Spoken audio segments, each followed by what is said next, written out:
नमस्कार मित्र, मैं जीएस गुरु आप सभी का स्वागत करता हूं अपने YouTube channel star academy with GS गुरु में। आज फिर से इस सेशन में हमने आपके लिए कुछ क्वेश्चन लाए हैं एंशिएंट हिस्ट्री की। एंशिएंट हिस्ट्री में हम ये क्वेश्चन महाजनपद से उठाए हैं, ठीक है। जो अपना ये प्रसिद्ध महाजनपद है प्राचीन भारत में, उस महाजनपद काल से हमने ये कुछ क्वेश्चन उठाए हैं। इसमें आपको कई राजवंशों से कुछ क्वेश्चन मिलेंगे। चलिए आइए आज के इस सेशन में हम इन चंद क्वेश्चनों को डील करने का प्रयास करेंगे। चलिए सबसे पहले हम अपना पहला क्वेश्चन देखते हैं। पहला क्वेश्चन है हमारा, विक्रमादित्य की उपाधि किस सम्राट ने ग्रहण की थी? ये जो विक्रमादित्य है, इस विक्रमादित्य की उपाधि किस शासक ने धारण किया था? ऐसा कौन सा शासक है जो अपने आप को विक्रमादित्य कहता था? तो यहाँ सबसे पहले आप समझिए कि ये विक्रमादित्य है क्या, ठीक है। ये विक्रमादित्य है क्या? तो विक्रमादित्य कहने का सीधा अर्थ है कि ये एक ऐसा शासक, ठीक है, जो काफ़ी प्रतापी हो, ठीक। मतलब उस समय होता क्या था कि कोई राजा किसी को अगर हरा दे, मतलब बहुत बुरी तरीके से पराजित कर दे, तो अपने आप को वो विक्रमादित्य की उपाधि से नवाजता था। तो उसी प्रकार से विक्रमादित्य की उपाधि से नवाजने वाला शासक था जिसका नाम था चंद्रगुप्त द्वितीय। तो इस चंद्रगुप्त द्वितीय ने अपने आप को विक्रमादित्य कहा। इस चंद्रगुप्त द्वितीय ने अपने आप को क्या कहा? तो विक्रमादित्य कहा था, ठीक है। तो इस क्वेश्चन का, एक नंबर क्वेश्चन का हमारा ऑप्शन नंबर सी आंसर हो जाएगा, ठीक है। ये चंद्रगुप्त द्वितीय था कौन? तो ये गुप्त वंश का शासक था, ठीक। कौन था ये? तो ये गुप्त वंश का शासक था, ठीक। आप इससे पहले भी देखेंगे तो एक चंद्रगुप्त आए थे, ठीक है, जो चंद्रगुप्त मौर्य था। अगर आपसे चंद्रगुप्त मौर्य के बारे में पूछा जाए तो चंद्रगुप्त मौर्य जो था वो मौर्य वंश का शासक था। और चंद्रगुप्त ये प्रथम और द्वितीय, ये चंद्रगुप्त प्रथम और चंद्रगुप्त द्वितीय, ये दोनों के दोनों गुप्त वंश से संबंधित थे। समुद्रगुप्त भी गुप्त वंश से संबंधित है, स्कंदगुप्त भी गुप्त वंश से संबंधित है, ठीक है। ये जो समुद्रगुप्त है इसे भारत के नेपोलियन के भारत के नेपोलियन के नाम से जाना जाता था, ठीक है। जिस प्रकार से फ्रांस में हम नेपोलियन को जानते हैं, वैसे ही भारत में समुद्रगुप्त को जाना जाता है। चलिए उम्मीद करते हैं आपको समझ में आया होगा। आइए नेक्स्ट क्वेश्चन की तरफ बढ़ते हैं। अगला क्वेश्चन है हमारा, वेदों की संख्या कितनी है? ठीक, हमसे पूछा जा रहा है कि बताइए वेदों की संख्या कितनी है, ठीक। वेद तो सब लोग जानते होंगे कि वेदों की संख्या 4 है, ठीक। ऑप्शन नंबर ए सही हो जाएगा। कौन कौन है? तो पहला आपका हो जाएगा ये है ऋग्वेद, दूसरा हमारा हो जाएगा ये सामवेद, तीसरा हमारा हो जाएगा यजुर्वेद, चौथा हमारा हो जाएगा अर्थर्वेद। चौथा क्वेश्चन हमारा क्या हो जाएगा? अर्थर्वेद हो जाएगा।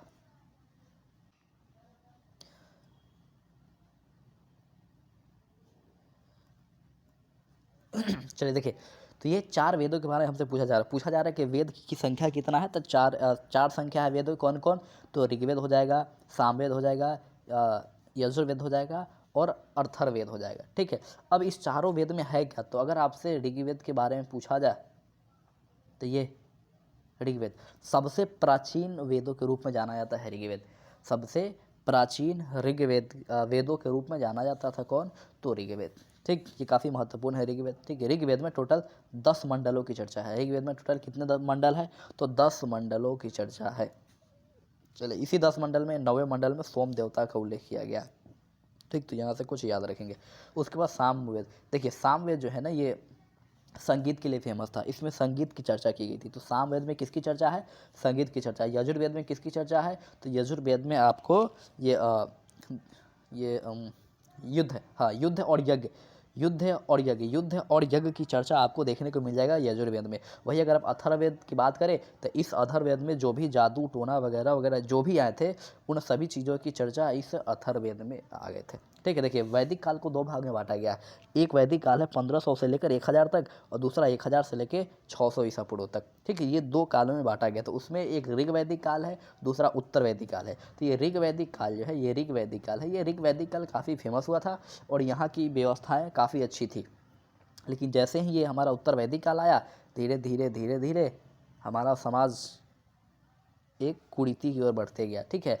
जिसमें ये अथर्ववेद, इसमें सभी जादू टोना वगैरह किसी को वश में कर लेना, इन सारे चीज़ों के उल्लेख मिलते हैं जो बताता है कि ये उत्तर वैदिक काल काफ़ी कुरीतियों से भरा हुआ था।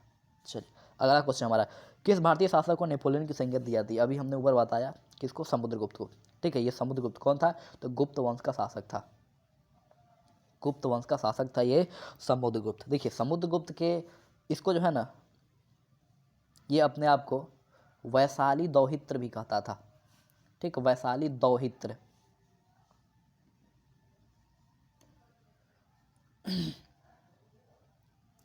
समुद्रगुप्त अपने आप को क्या कहता था? तो वैशाली दौहित्र कहता था। दौहित्र का अर्थ होता है वो नाती वगैरह। तो ये वैशाली इसका ननिहाल था समुद्रगुप्त का, तो ये इसने अपने आप को वैशाली दौहित्र के नाम से मतलब पुकारा। ठीक, चलिए उसके बाद ये चंद्रगुप्त मौर्य आप लोग समझते होंगे मौर्य वंश से संबंधित है, कनिष्क कुषाण वंश से संबंधित है। ठीक है, और ये हर्षवर्धन वर्धन वंश से संबंधित है। चलिए आइए अगले क्वेश्चन की तरफ चलते हैं। अगला क्वेश्चन है हमारा चौथा क्वेश्चन, किस शिलालेख में अशोक के कलिंग विजय की चर्चा की गई है? किस शिलालेख में अशोक के कलिंग विजय की चर्चा की गई है? ये कलिंग विजय,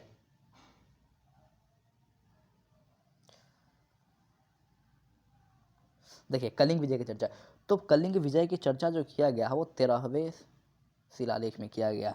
ठीक है, अशोक के टोटल 14 शिलालेख, ठीक है, चतुर्दश शिलालेख में आते हैं और अशोक के 7 लघु शिलालेख भी आते हैं। ठीक है, तो इस चतुर्दश शिलालेखों में से ये 13 नंबर का शिलालेख है। इस शिलालेख में अशोक ने कलिंग युद्ध की चर्चा किया है। ठीक, अब ये कलिंग का बात आया तो आप यहाँ से कलिंग के बारे में रिकॉल कर सकते हैं। कलिंग था क्या? कलिंग था क्या? तो कलिंग के बारे में हम पता करेंगे तो पता चलेगा कि ये 261 ईसा पूर्व में अशोक ने कलिंग पर आक्रमण किया था। कलिंग जो था ये उड़ीसा के क्षेत्र में एक छोटा सा राजवंश था, कलिंग क्षेत्र था। इस कलिंग की राजधानी तोसाली थी। इसी कलिंग पर आक्रमण कर दिया था ये अशोक, और अशोक ने 261 ईसा पूर्व में कलिंग को इतनी बुरी तरह से पराजित किया था कि कलिंग में किसी भी बच्चे, महिला, बूढ़े किसी को नहीं छोड़े हुआ था। ठीक, तो यही देखने के बाद अशोक के हृदय परिवर्तन हुआ था और अशोक ने बौद्ध धर्म को अपना के शांति के राह पे चलने का प्रयास किया था। ठीक, तो इस क्वेश्चन का आंसर यहाँ से ऑप्शन नंबर डी हो जाएगा। चलिए अगले क्वेश्चन की तरफ।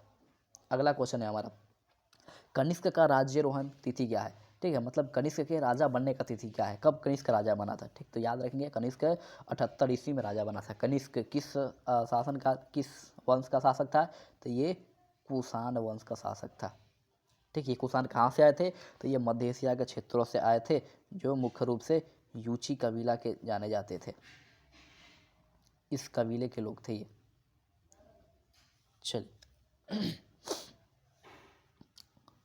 यहाँ से आपको याद जाएगा। यहाँ से एक और बात याद रखिए, कनिष्क ने जब ये 78 ईस्वी में जब राजा बना था तो इसने एक कैलेंडर चलाया था जिसका नाम था शक समवत। ठीक, तो ये शक समवत नाम का कैलेंडर किसके द्वारा चलाया गया था? तो ये चलाया गया था कनिष्क के द्वारा। कब चलाया गया था? तो 78 ईसा पूर्व में चलाया गया था। ठीक है, इसलिए अगर अभी आप बात करेंगे कि शक समवत के हिसाब से, ठीक, जो महीना होते हैं वो जेठ, आषाढ़, बैसाख, ये सारे महीना इस शक समवत के द्वारा रखा गया है। ठीक, तो इन महीनों में अगर आप निकालेंगे कि अभी वर्तमान में शक समवत के हिसाब से कौन सा साल चल रहा है, अगर हम ग्रेगोरियन कैलेंडर के हिसाब से देखें तो 2022 चल रहा है। लेकिन अगर हम शक समवत के हिसाब से देखें तो क्या चल रहा है? तो इसमें अगर हम ये 78 घटा देंगे, अगर हम इसमें से 78 घटा देंगे तो हमारा निकल के आ जाएगा। ठीक, ये शक समवत के हिसाब से कौन सा चला, तो घटा लीजिए। 12 में से 8 गया 4, 11 में से 7 गया 4, और ये 20 में से 1 गया 19 बचा। तो 1944 चल रही शक समवत के हिसाब से। ठीक है, चलिए उम्मीद करते हैं आपको समझ में आया होगा। अगला क्वेश्चन देखिए, भारतीय इतिहास का कौन सा काल स्वर्ण काल के नाम से जाना गया? ठीक है, ये स्वर्ण काल, कौन सा काल? स्वर्ण काल। देखिए यहाँ स्वर्ण वो जो अधातु होता है, स्वर्ण सोना, उसकी बात नहीं की जा रही है। यहाँ स्वर्ण शब्द कहने का ये तात्पर्य है कि ये मतलब उस समय जो था ना, गुप्त काल का समय। ठीक, गुप्त काल के समय बिल्डिंग निर्माण का कार्य बहुत अच्छा हुआ था। ठीक है। उसके बाद बहुत सारी मतलब कि अलग अलग प्रकार के शैली वगैरह का निर्माण हुआ था, ठीक है। मतलब कि जैसे मंदिर बनाने की शैली, ठीक, इन सारे शैलियों का अधिक मात्रा में निर्माण हुआ था। इसलिए कहा जाता है कि गुप्त काल जो था ये भारतीय इतिहास का स्वर्ण काल था, ठीक। यहाँ नए नए टेक्नोलॉजी वगैरह का इस्तेमाल किया गया था, लोगों के अंदर नए नए कलाओं का विकास हुआ था। चलिए अगला क्वेश्चन देखिए, राज तरंगिणी के लेखक कौन है? ये राज तरंगिणी ये एक पुस्तक है, इसके लेखक आपसे पूछा जा रहा है, ठीक है। तो राज तरंगिणी के जो लेखक थे वो कलहन, ठीक। ऑप्शन नंबर डी पे है कलहन, तो आपका ऑप्शन नंबर डी सही हो जाएगा, कलहन, ठीक। उसके बाद बाकी जो हम जिससे आ रहा है ये कि पतंजलि के द्वारा कौन सा किताब लिखा गया था, तो याद रखेंगे पतंजलि ने योग दर्शन की रचना की थी, ठीक है। योग दर्शन की रचना किसने किया था? तो पतंजलि ने किया था। वही अगर आपसे पूछे बाणभट्ट ने कौन सी पुस्तक लिखी थी, तो याद रखिएगा कदम्बड़ी। दो पुस्तक थे कदम्बड़ी, एक थे हर्षवर्धन, ठीक है। हर्षवर्धन ही हर्ष चरित्र नाम था इसके पुस्तक का, हर्ष चरित्र, ठीक है। तो हर्ष चरित्रम और ये कदम्बड़ी, ये दोनों पुस्तक किसके द्वारा लिखा गया था? तो बाणभट्ट के द्वारा लिखा गया था, ठीक है। उसके बाद ये एक विशाख दत्त है, तो इस विशाख दत्त ने अपनी पुस्तक मुद्रा राक्षस लिखी थी, मुद्रा राक्षस, जिसमें कल हमने आपको बताया था कि इस मुद्रा राक्षस में चर्चा किया गया है नंदवंश के पतन का और मौर्य वंश के उदय का। चलिए उम्मीद करते हैं कि आपको समझ में आया होगा। अगला क्वेश्चन है हमारा, अर्थशास्त्र और इंडिका से किस राजवंश के विषय में जानकारी मिली है? सबसे पहले आपको पता होना चाहिए कि अर्थशास्त्र लिखा कौन है और इंडिका लिखा कौन है। तो अर्थशास्त्र की अगर बात आती है तो अर्थशास्त्र का लेखक हो जाएगा कौन? चाणक्य। अगर आपसे पूछा जाए कि इंडिका के लेखक कौन है, तो इंडिका के लेखक यहाँ पर कौन हो जाएंगे? तो ये हो जाएगा मेगास्थनीज, मेगास्थनीज, ठीक। तो ये बार बार क्वेश्चन आते हैं कि ये इंडिका पुस्तक किसके द्वारा लिखा गया? तो मेगास्थनीज के द्वारा लिखा गया। अब मेगास्थनीज था कौन? तो ये सैलुकस निकेटर का, ये सैलुकस निकेटर का सेनापति था, सॉरी राजदूत था। सैलुकस निकेटर का ये कौन था? तो राजदूत था, कौन? मेगास्थनीज, ठीक। इस मेगास्थनीज ने एक पुस्तक लिखा था इंडिका। अपने इस इंडिका पुस्तक में उसने मौर्य वंश के बारे में बहुत ही एक बेहतरीन जानकारी प्रदान किया था, और इसी पुस्तक में बताया था, इंडिका पुस्तक में मेगास्थनीज ने बताया था कि भारत के लोगों को पढ़ने में काफ़ी इंटरेस्ट है लेकिन लिखने में कोई इंटरेस्ट नहीं है, इसलिए कोई महत्वपूर्ण ऐतिहासिक स्रोत हमें नहीं मिले, ठीक। क्योंकि हमारे यहाँ हमारे भारतीय पढ़ते तो बहुत अच्छे से थे, ठीक, लेकिन वो लिखने में इंटरेस्टेड नहीं थे। जब तक कुछ लिखा नहीं जाएगा तो आने वाले भावी जो भी आने वाली पीढ़ी है उन पीढ़ियों को अपने इतिहास के बारे में सटीक जानकारी ना मिल पाएगी, ठीक है। तो यहाँ पर मेगास्थनीज ने बताया था कि भारतीयों को पढ़ने में इंटरेस्ट था, लिखने में कोई इंटरेस्ट नहीं था, ठीक। चलिए तो ये क्वेश्चन हमारा अर्थशास्त्र और इंडिका के किस राजवंश के विषय में। अच्छा, इस दोनों पुस्तक से किस राजवंश के बारे में जानकारी मिलता है? तो अब देखिए चाणक्य और मेगास्थनीज किससे संबंधित था? सेल्यूकस निकेटर किस वंश से संबंधित था? तो सबको पता होगा कि मौर्य वंश से संबंधित था, ठीक। तो यहाँ हमारा ऑप्शन नंबर ए हो जाएगा मौर्य वंश। चलिए उम्मीद करते हैं कि आपको समझ में आया होगा, ठीक है। ये कुषाण वंश, ये सातवाहन वंश और ये गुप्त वंश, ये सारे के सारे मगध पे शासन किए हुए शासक लोग हैं, ठीक, राजवंश है। चलिए इसके बारे में भी हम देखेंगे नेक्स्ट वीडियो में। चलिए अगला क्वेश्चन है हमारा, बिंबिसार का संबंध किस वंश से है? बिंबिसार का संबंध किस वंश से है, ठीक है। तो याद कीजिए हमने आपको बताया था कि बिंबिसार का संबंध किससे है? तो ये हर्यक वंश से है। किससे है? हर्यक वंश से। ये हर्यक वंश, हर्यक वंश के संस्थापक के रूप में जाना जाता है बिंबिसार को।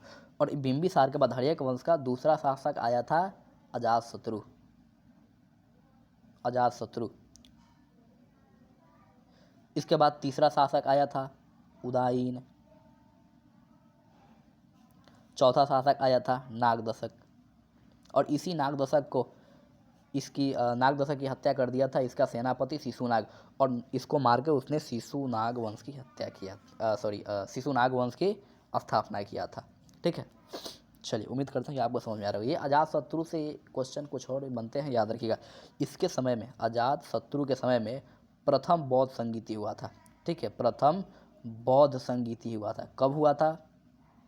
तो प्रथम बौद्ध संगीति 483 ईसा पूर्व में हुआ था, ठीक। किसके समय में? तो अजातशत्रु के समय में हुआ था, ठीक है।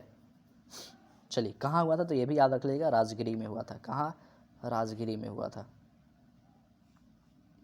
चलिए आइए अगले क्वेश्चन की तरफ। आज का हमारा लास्ट क्वेश्चन है, अशोक द्वारा प्रचारित बौद्ध धर्म कहाँ प्रचारित नहीं हुआ था? अशोक के द्वारा, अशोक ने जो बौद्ध धर्म लाया था, ये बौद्ध धर्म कहाँ प्रचारित नहीं हुआ था? तो अशोक ने अपने पुत्र और पुत्री को, अशोक ने अपने पुत्र महेंद्र को और पुत्री संघमित्रा को, इस दोनों को अशोक ने श्रीलंका बौद्ध धर्म के प्रचार प्रसार के लिए भेजा था। तो श्रीलंका हमारा यहाँ से ऑप्शन नहीं हो सकता, हमसे पूछा जा रहा है कहाँ नहीं भेजा था, ठीक है। तो सीरिया भी भेजे हुआ था, जापान भी भेजे हुआ था, ठीक है। यहाँ ऑप्शन नंबर बी हमारा ब्रिटेन हो जाएगा, ठीक है। ब्रिटेन में अशोक ने अपने किसी भी अधिकारी को बौद्ध धर्म के प्रचार प्रसार के नहीं भेजा था, जबकि सीरिया भेजा था, श्रीलंका भेजा था, जापान भेजा था, ठीक है। चलिए उम्मीद करते हैं आपको समझ में आया होगा। तो आज का हमारा क्वेश्चन यही समाप्त होता है। आशा करते हैं कि आप सभी को काफ़ी बेहतर लगती होगी हमारी ये सेशन। अगर आपको अच्छा लगता है इस सेशन तो प्लीज़ कमेंट में हमें ज़रूर बताएं। देखिए जो भी क्वेश्चन यहाँ आपको कराया जा रहे हैं, ठीक, ये बस एक टेस्ट के रूप में आप इसको लगा सकते हैं, ठीक है। देखिए और अगर आपको लगता है कि हमें इसमें वीडियो बनाने में कोई त्रुटि वगैरह होती हो तो आप बिल्कुल कमेंट करके हमें सजेशन दे सकते हैं। देखिए हमने ये फर्स्ट टाइम ये सारी चीज़ें जो यूट्यूब पे कर रहे हैं, ये फर्स्ट टाइम है मेरे लिए, तो मेरे लिए सब कुछ नया है। तो अगर आपको लगे कि इसमें कुछ त्रुटि है, कुछ बेहतर किया जा सकता है, तो आप बिल्कुल हमें सजेशन दे सकते हैं। चलिए फिर मिलते हैं हम अपने नेक्स्ट वीडियो में। जय हिंद, जय भारत, वंदे मातरम।